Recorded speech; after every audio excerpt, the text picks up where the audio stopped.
सबसे पहले तो जो फैक्ट फाइंडिंग कमेटी है, कारण तो उनको बताए जाएंगे।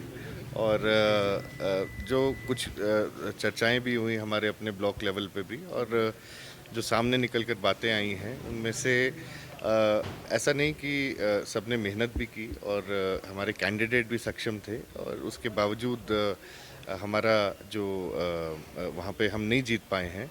तो सबसे चर्चा होने के बाद ही इस पर वो होगा, और मुझे लगता है कि हमें फैक्ट फाइंडिंग कमेटी से ही बात कर इसके ऊपर चर्चा करेंगे, और फैक्ट फाइंडिंग कमेटी के ही मेंबर्स आपको इस पे ज़्यादा बेटर ब्रीफ कर पाएंगे।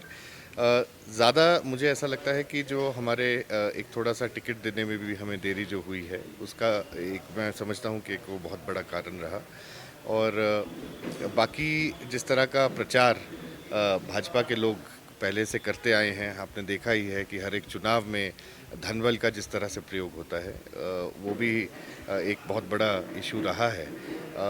हमारे ऊपर वो ज़रूर ब्लेम करते हैं कि सरकारी मशीनरी का दुरुपयोग, लेकिन मैं आपको बताना चाहूँगा और बहुत जिम्मेदारी से बताना चाहूँगा कि किसी तरह की भी सरकारी मशीनरी का दुरुपयोग कांग्रेस पार्टी ना पहले किया है और ना आगे करेगी। बुटेल जी, क्या आपको लगता है कि ये थोड़ा आसान होता कांग्रेस के लिए अगर कांगड़ा जो अभी मजबूत स्थिति में है कांग्रेस के लिहाज से, कांगड़ा से ही कोई कैंडिडेट होता? देखिए, ये कहना, इस पे मैं टिप्पणी नहीं करना चाहूँगा, लेकिन ये ज़रूर कहूँगा कि आनंद शर्मा जी एक बड़ा चेहरा थे, और उन्होंने उनको जो हाईकमांड ने यहाँ से चुनाव लड़ने के लिए भेजा, वो एक सक्षम उम्मीदवार थे।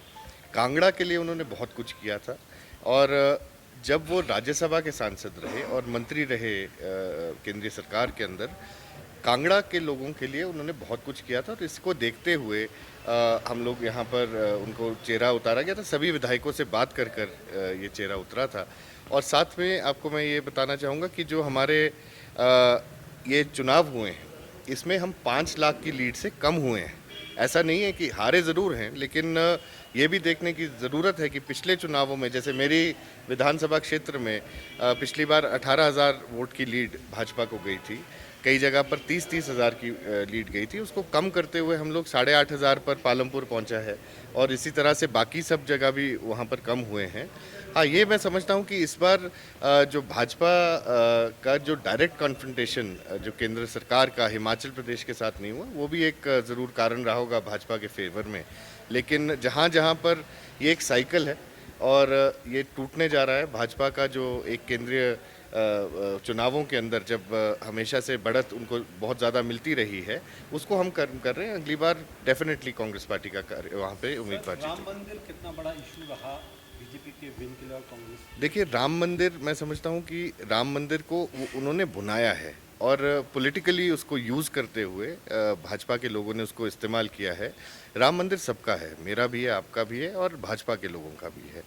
और उसको मुद्दा बनाना और रिलीजन और पॉलिटिक्स को दोनों को बीच में आपस में इंटरमिंगल करना, मुझे लगता है ये गलत बात थी। लेकिन बहुत ज़्यादा मैं समझता हूँ कि वो नहीं हुआ, और आज आप स्थिति देख रहे हैं, हड़बड़ाहट में राम मंदिर का आपका उद्घाटन भी हो जाता है, और उसके बाद आज वहाँ पे जो इंफ्रास्ट्रक्चर है वो बिल्कुल ही चरमरा गया है।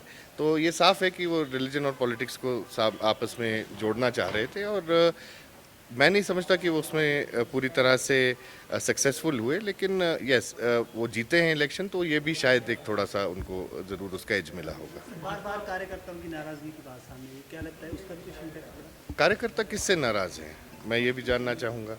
हर एक विधानसभा हलके में, जैसे मैं पालमपुर का विधायक हूँ, अगर मुझसे कोई नाराज़ है तो आनंद शर्मा जी से तो नाराज़गी का कोई मतलब ही नहीं बनता था। कार्यकर्ता जो है वो कांग्रेस पार्टी का अगर कोई कार्यकर्ता है, वो कांग्रेस के लिए उन्होंने डट के काम किया है।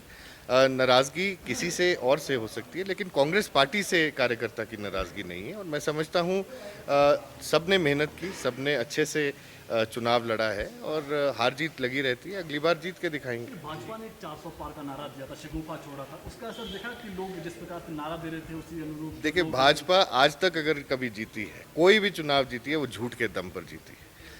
एक हवा बनाने की बात की गई, 400 पार आज आपके सामने है स्थिति की 400 पार तो दूर, मुझे लगता है कि बहुत कम सीटें जो उन्होंने सोची थी वो उनको आई हैं। लेकिन मुझे ये खुशी है कि पूरे भारतवर्ष में एक बार गैर भाजपा की जो सरकार है, और खासकर कांग्रेस पार्टी का उत्थान हुआ है फिर से। और जैसा मैंने कहा, अगली सरकार कांग्रेस पार्टी की बनेगी। अगली सरकार में हमारे कांगड़ा चंबा लोकसभा क्षेत्र से भी उम्मीदवार कांग्रेस पार्टी के जीतेंगे।